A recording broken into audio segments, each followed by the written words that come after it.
well, no wonder if we can't talk about who we are. Sure. And the people whose job it is to talk about that can't talk about. We look at these things, Da Vinci Code, Golden Compass. It's like I go see these movies, and I've got chanceries telling me that, it's the end of the church as we know it. The church is going to be... The church has been around 2,000 years. We need to give it more credit than it deserves. And but besides, this should tell us something. This should tell us that people are still fascinated. Da Vinci Code.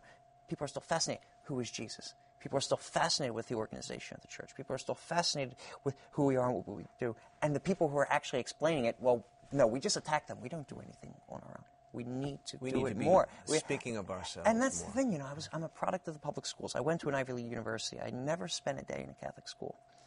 Shocking. Scandalous. In this part, in Philadelphia, please, that's enough to get you excommunicated. But anyway, I had Jewish kids, Buddhists, Muslims, every religious background, every racial background, every socioeconomic background, you name it, across 16 years of education and more. And I never once experienced, and again, except for a reactionary phase I had when I was kind of hard-edged in 7th grade. Besides that, I never experienced any sort of suspicion or virulent anti-Catholicism. People weren't trying to destroy me or destroy my faith. They were always extremely interested, and they always wanted answers. They always had questions, and they weren't adversarial questions where their minds were already made up. They were genuinely open, and just to know. I believe it. And the more we can do that, the more things are going to, I think, turn around for us. We talk about wanting to be in the public square. Well, we belong in the public square, not as the master of it, but as its servant. And the best way we can serve it is by saying who we are and what we can bring. This teaching didn't just all kind of come into place overnight. It's the product of 2,000 years. And you can learn from that. It's been around a lot longer than we have. And it'll be around a lot longer after we're gone. And so there's a great wisdom to that experience. And there's a great beauty to it. And we need to do always more and better justice to that going forward.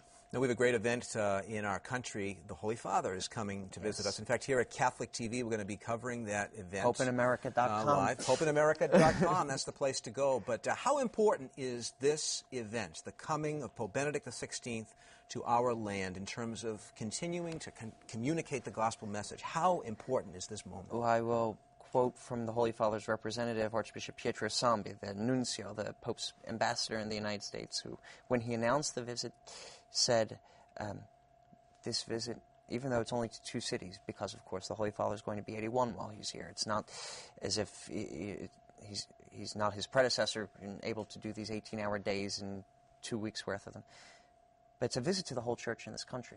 The messages are not for New York and Washington. They're for you and me here in Boston, for folks in Chicago, for Denver, for the whole church around the world, and not just for Catholics, but for the whole country. It's a message of goodwill. But the great importance, the quote from Archbishop Sambi, was that this visit is to be a new Pentecost for the church in the United States. I know there are a lot of people, even myself sometimes, because we always like to plan things. We always like to kind of script everything out. Well, the Holy Spirit doesn't work on script. Clearly, what am I doing here? It's the kind of thing, and it's and he doesn't. You can't kind of put together a committee to appropriate where he's going to go. He goes where he wills, and that brings life to the church. If you look at even the groups that are growing, and are the groups which are kind of relying on that evangelism, where there is a fire, where there is a passion. What's the symbol of the Holy Spirit? Fire, dynamism, energy. And this is what we are being told. It's coming from Rome, and we'll hear it on the trip. This is what, and they're telling us, because sometimes they have the ability to see things better than we see ourselves from longer focus.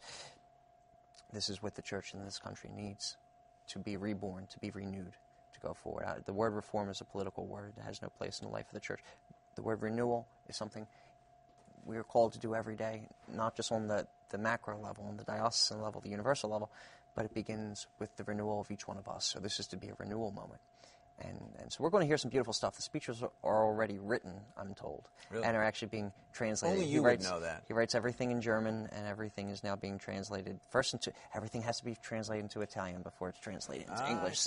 So we're in for a great week, and I'll be chasing the Holy Father. I'm 25, he's 81. I'm going to be running after him and hoping to keep up. So I'm just hoping to be somewhat standing by the time he leaves from JFK Airport in New York. And a lot of people will be watching Whispers in the Loggia for more information on the papal visit, and also while it's happening, and also in its aftermath. You have like 5 million? 5 million total, 20,000 a day, and that number just keeps going up or thereabout, and literally from all around the world. I heard from, I just heard from a priest in India a couple weeks ago who served in the States. I hear from folks who know English, and I wish I could put it into more languages, I guess, if people could use it. But yeah, so it's going to be a lot of fun. I mean, my game plan for the visit is just to run the text of the speeches with no commentary. Because if you're not watching BCTV, if you're watching your late local news or something, you're going to see maybe 30 seconds on it. You're not going to actually hear what the Holy Father said.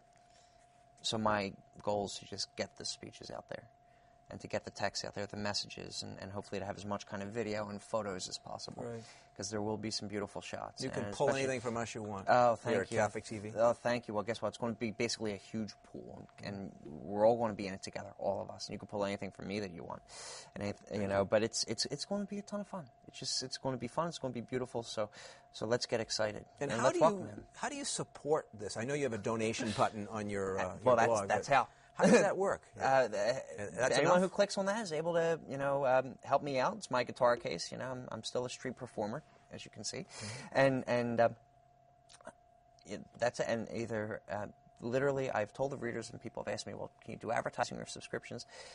I'll never do a subscription. I've even had Vatican officials tell me, you need to do subscription. I said, well, what, you want to keep it out of the public square? Thanks, But I know they're looking out for me. They're genuinely concerned. Sure. But the only price of admission into the life of the church should be the yes to want to do it, or to want to learn about it. It should be no fiscal barrier. We don't charge pew rent anymore. I mean, once upon a time, you would have to pay $10, $15 a year. Money. Exactly. You'd have to buy your seat, Now you just do that at Foxborough. But anyway, or especially at Fenway, come a couple of weeks. But anyway, so that's how. Literally, if this is going to be, it's not my work alone anymore. It's a work of the church, and not a diocese, but the people of God, literally priests, religious laity, from every corner and every different viewpoint. I'm finding how much my readers disagree with each other, actually.